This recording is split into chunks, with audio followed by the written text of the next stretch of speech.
Let's start by talking about the past story, which is obviously what's going to happen in the budget. A tough balance between spending for now and a saving for later. Aaron, what do you think of thoughts on the budget?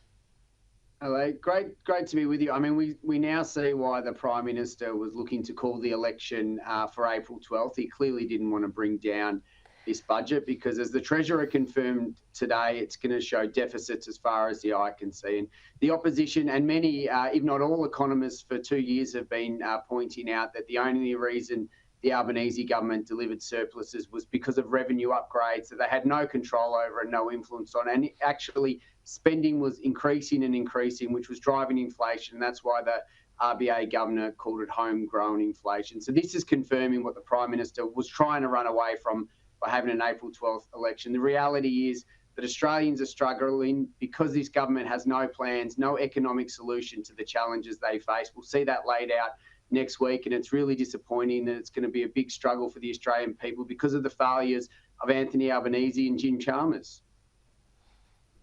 Sam, are these criticisms fair? No, absolutely not. The Liberal Party have a very short memory. Let's just recap. It's only 3 years since the Labor government were elected, and the Scott Morrison government were turfed out by the Australian people for very good reason. They left Australians with $1 trillion of Liberal debt. Just think about that, $1 trillion of Liberal debt.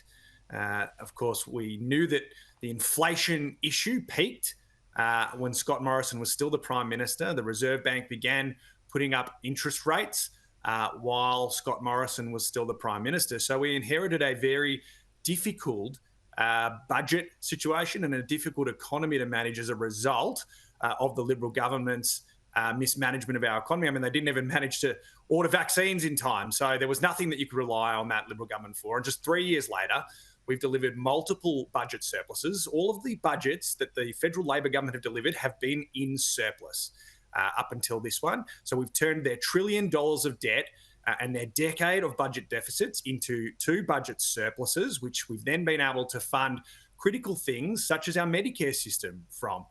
So this has been a massive turnaround. Now, we know that these natural weather disasters have big impacts on our economy. And as has been laid out today, there's a $1.2 billion hole blown in our economy by the terrible disaster in Queensland and northern New South Wales.